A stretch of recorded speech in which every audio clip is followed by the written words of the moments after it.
Okay guys, I'm not really sure kung natakal na itong topic na to. Pero, excuse me. I don't know guys kung ako lang, pero actually paborito ko itong iced tea ng Army Navy. Okay. Hindi lang ako 100% sure kung ito ay all natural. Pero sabi nila, freshly brewed. No? Liberty, yung iced tea nila. Medyo pricey siya, pero kung all natural, I really don't mind paying premium, diba? Anyway, guys, alika, pag-usapan natin. Napakahaba nito. Actually, marami tayong topic tungkol dito sa Senate hearing na to. Although, medyo magko-crossover yung mga discussion, but this one, pag-uusapan natin ng matindi. Dahil umarte dito si Idol Rafi. Ako yung sobrang nahiya para kay Senator Jinggoy, pero though at the end of the day, no, nagpakumbaba siya rito. Anyway guys, talaga, panoorin muna natin and then pag-uusapan. Mula sa DOLE, ikaw ba ay pinuntahan ng DOLE o nagreklamo ba sila sa DOLE kaya nakatanggap ka ng notice sa DOLE? Hindi, siya po dapat magsagot.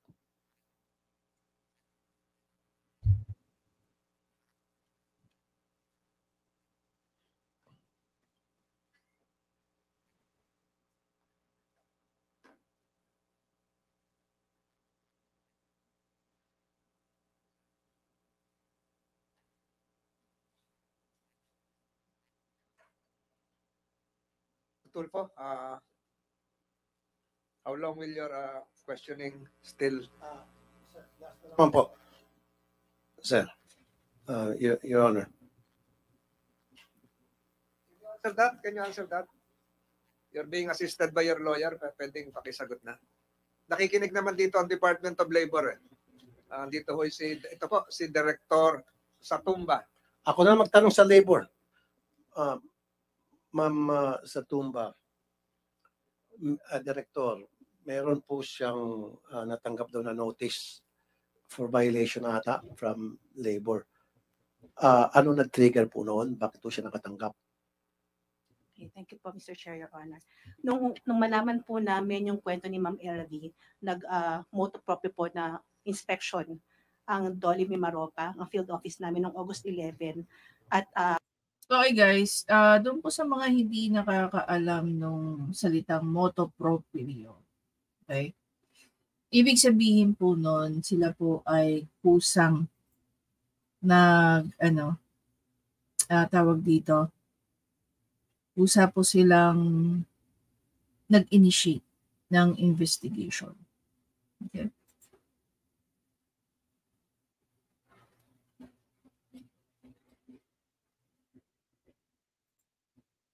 Your Honor. Nung malaman po namin yung kwento ni Ma'am LV, nag-moto proprio po na inspection ang DOLE Mimaropa, ang field office namin noong August 11. At pinag-submit po ng mga proof of compliance yung ating mga employers, no, kasi base sa findings ay yun nga po, wala silang records do sa tindahan, hindi nagbibigay ng SSS Pag-ibig at PhilHealth sa worker, 13th month pay, lahat po ng mga benefits, no? At yung nakaschedule po ito, Your Honor, ng 2 mandatory conference bago mag-issue ng compliance order ang DOLE. September 12 po, hindi sila sumipot, wala pong, at September 19 po, ang pangalawang conference. Pagkatapos ng 2 conference na yun po ay magka-issue Okay, ng so in compliance short, order. lahat ng empleyado nila ay walang benefits at sinadya nila na hindi bigyan ng benefits. Nalaman nyo na lamang na wala palang benefits ay dahil nung nagkaroon ng hearing. Opo. Okay. So far, ano po lumito sa inyong investigasyon? Pero sir, ito lang yung mga nandun sa tindahan nila nung time na yon. Kasi Right. sila, baka po yung iba ay wala na nung time na yon eh. Pero hahabulin pa rin po natin yung mga hindi nila sunod. So anong violation? Doon sa violation nila, anong kaparusahan ang ipapataw after na ma-complete yung investigation nyo and nakita nyo na guilty siya? Iko-compute po namin, sir, kung magkano yung dapat na sweldo ng mga tao na nandun sa tindahan. At yun po ay kailangan I-compute, nilang bayaran. and then anong parusa? Sa Anong parusa? Anong parusa? See? Stop. Ito, Mr. Chair, ang sinasabi ko eh. Ito eh, stupid law. Qualified, sandali lang po. Sorry. I mean, hindi patas ang batas. Di ba? Sinabi niyang stupid law. Nice. Pagkasambahay, nagnakaw, qualified theft at makukulong. Pag si amo nagnakaw, hindi nagbigay ng tamang sweldo, hindi nagbigay ng tamang benepisyo, pagbabayarin lang, absuelto na. Salma. Okay guys, kalma tayo. Part of this video, tinanong ni Idol Rafi dito, kung pinaregister niya ba daw yung mga kasambahay niya. Okay? Dahil, sinight niya, okay guys, sinight niya ang kasambahay law. So, punta tayo guys dito sa kasambahay law.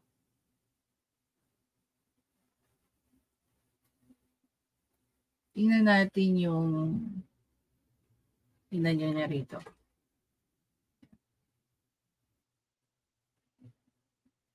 Guys, palakihin natin, ha? Para mas lalo nyo ma-appreciate. At ipa-full screen natin. Yan. Under guys ng Section 17, Employers Reportorial Duties. The employer shall register all domestic workers under their employment in the Registry of Domestic Workers in the barangay where the employer's residence is located.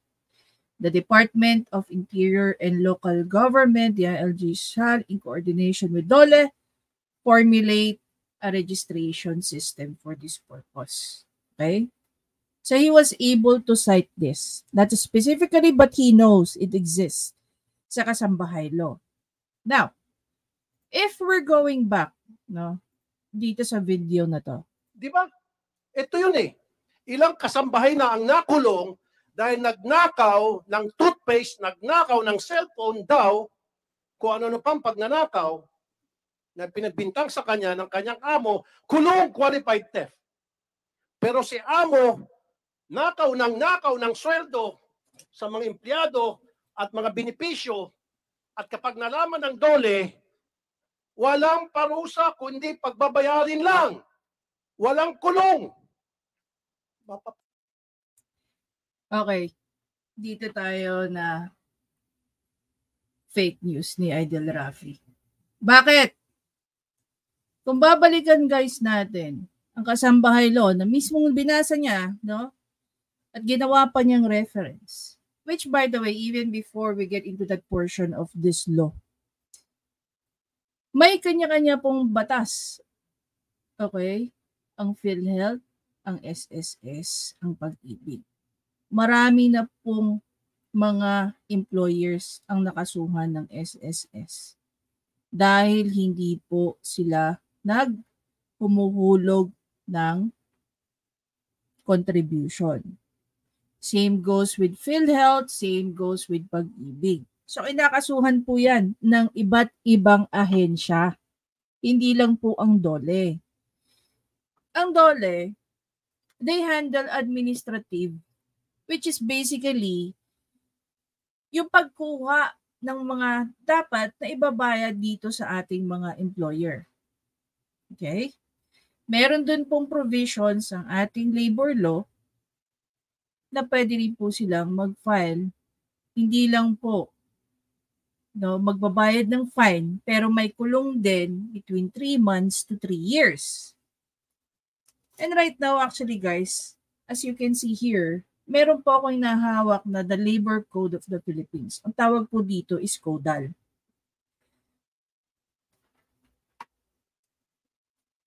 So dito ko rin guys nakita yung penalty provisions ng Section 40 under the Kasambahay Law. Diba? So ano yung sinasabi ni Rafi Tulfo na walang kulong? Sige guys, tingnan natin dito.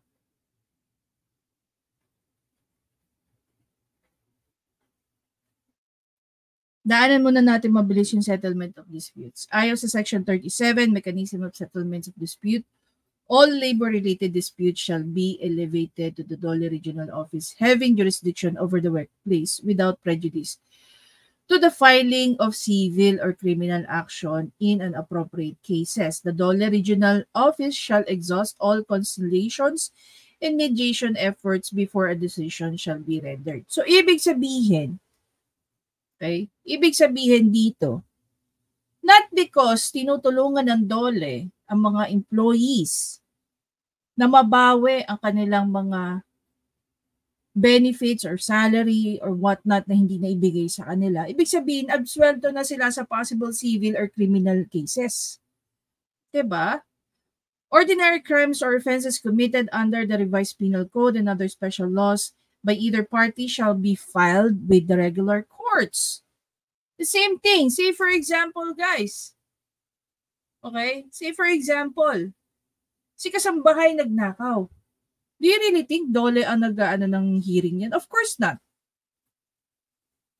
Yung pagnanakaw na ginawa, hindi kasambahay, pupunta po siya sa isang regular courts. Same goes kung halimbawa, si kasambahay, minolest siya ng amo. Sa tingin nyo, Dole ang maghihiring yan? Sa Dole kayo magpa-file ng kaso? Of course not. Again, pupunta po kayo sa isang regular courts, filing a civil case or criminal case, whichever applies. Diba? Punta tayo dito. Article 9 ng Kasambahay Law.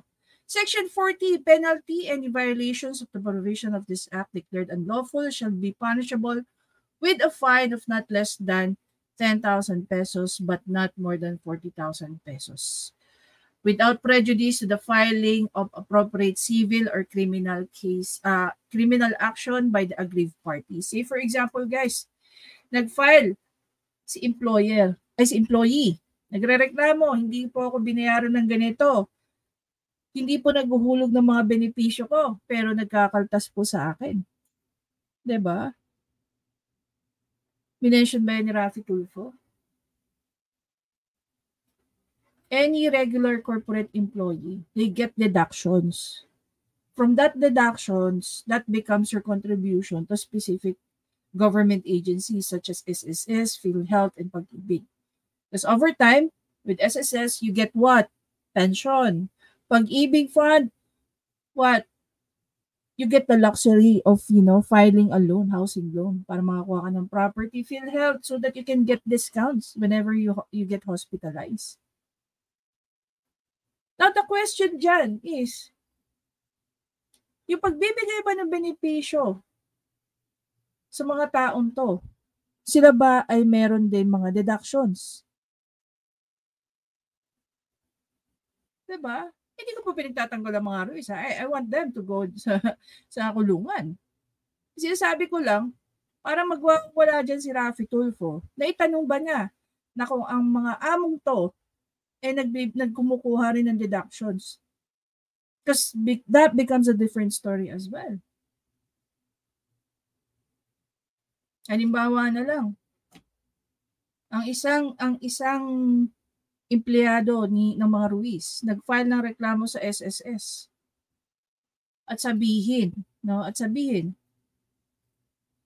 wala po kaming SSS contribution. Tatanungin yan, bakit?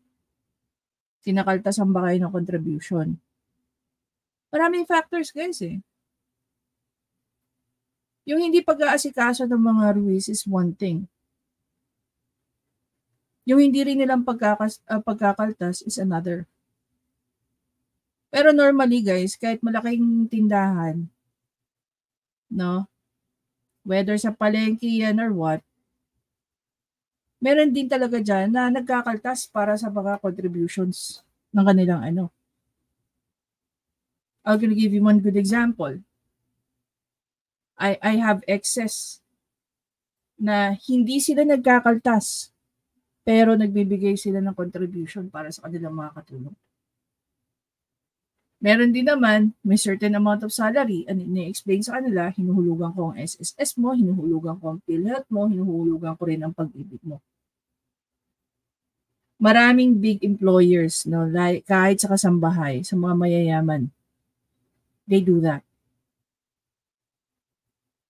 Gaano ba karami ang compliant sa totoo lang? I mean, let's just be very honest with this. Gaano karami ang may katulong na compliant dito? Meron ba? I mean, gaano ba kalaki? Like 90% ba na may kasambahay is compliant dito sa kasambahay law? I doubt it. Baka nga 40% lang or less ang compliant dito sa kasambahay law. I mean, this is a discussion that we need to raise para mabigyan din, of course, yung mga kasambahay natin ng special protection. Tapos sasabihin ni Raffy Tulfo, this is a stupid law? Talaga ba? Ilang tao ang dumaan dito?